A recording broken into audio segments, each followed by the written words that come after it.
బలమైన వాళ్ళని కనండి అని చెప్పి పిలుపునిస్తున్నారు. యాక్చువల్లీ మీరు ఇచ్చిన పిలుపుని కొంచెం ఒకసారి మళ్ళీ చెప్తారా? అది అవును, నేను చెప్తున్నా. హిందూ సమాజానికి మీరు ఇచ్చే సందేశం.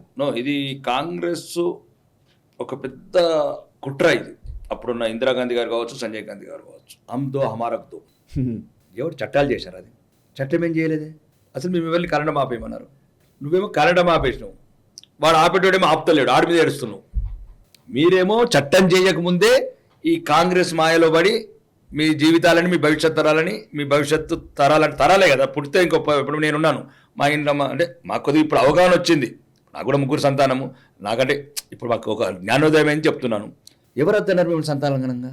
ఎందుకు అసలు ఆపేశారు? కాంగ్రెస్ మోసపూరితమైన పబ్లిసిటీ వల్ల, చర్యల వల్ల హమ్దో అమరదో మేమిద్దరం మాకిద్దరం ముద్ద అనుకుంటారు. మరి అదే వాళ్ళు ఇంప్లిమెంట్ చేయలేదు. అది నువ్వేమోనేమో కనలేకపోతున్నావు, వాడినేమో ఆపలేకపోతున్నావు. ఈ డైలామాకు నేను ఒకటే చెప్పిన సమాధానం. ఇంకా కామన్ సివిల్ కోడ్, కాకరకాయ సివిల్ కోడ్ ఇవన్నీ పక్కన పెట్టండి. ఇక ఓకే, మనకు శక్తి ఉంది. ఈ ఇద్దరిని బతికించుకోవాలా. ఎవరైతే మీరు కోరికలు కోరుకుంటున్నారో హిందువులు, వాడే ఇంజనీరు, వాడే కలెక్టర్, వాడే డాక్టర్ అనుకుంటే ఎవరైతే ఇప్పుడు ఫారం కోళ్ళని అంటున్నారో, బాయిలర్ కోళ్ళని, ఈ బాయిలర్ కోళ్ళకు బదులు ఇంకొక 7 కనుమంటున్నాను నేను. ఒక్కడేమో ఆర్మీలో ఉండాలా, ఒకడేమో వ్యవసాయదారుడు రైతు అయి ఉండాలా, ఒకడేమో పోలీస్ వ్యవస్థలు ఉండాలా, ఒకడేమో అడ్వకేట్ న్యాయ వ్యవస్థలు ఉండాలా, ఒకడేమో వ్యాపారవేత్త ఉండాలా, ఒకడేమో రాజకీయ నాయకుడు ఉండాలా, ఒకడు బరాబర్ రౌడీ గుండా ఉండాలా.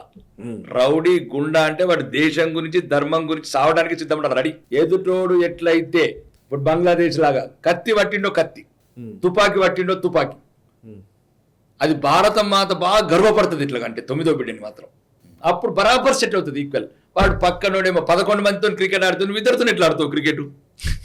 నేను అదే చెప్తున్నాను ప్రజలకు, బహిరంగంగా చెప్తున్నాను.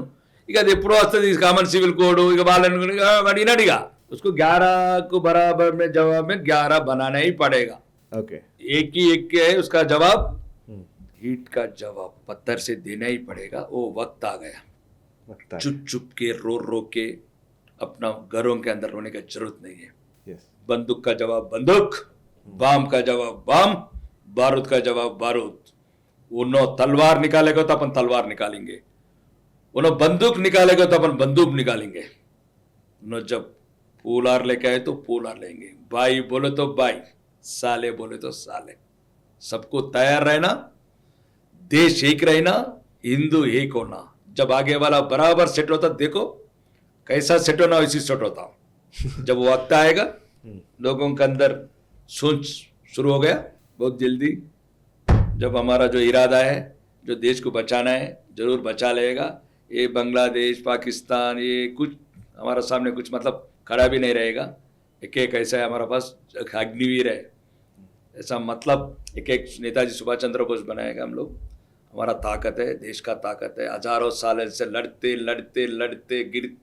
आ रहे हैं हम लोग. ये छोटा चिंदी लोग, चोरी चिंदी लोग कुछ नहीं कर सकते. हमारा धर्म कोई मिटा नहीं सकते. हमारा धर्म, ये जो धर्म 1500 साल पहले नहीं बना, 200 नहीं, लाखों साल पहले जो दुनिया के अंदर वेद सिखाया, सब कुछ सिखाया. धर्म मिटाने का कुछ सोच है, सोच बंद कर लो पहले, नहीं तो सोच को भी खत्म करेगा हम लोग. ఈ వీడియో మీకు నచ్చినట్టయితే లైక్ చేయండి, 10 మందికి షేర్ చేయండి. అలాగే కామెంట్ల రూపంలో మీ అభిప్రాయాలను మాతో పంచుకోండి. Nationalist hub group of channels ను సబ్స్క్రైబ్ చేసుకుని తెలుగునాట జాతీయవాద జర్నలిజాన్ని ప్రోత్సహించండి. ఈ వీడియో కింద ఉన్న బెల్ ఐకాన్ పై క్లిక్ చేయడం మర్చిపోవద్దు.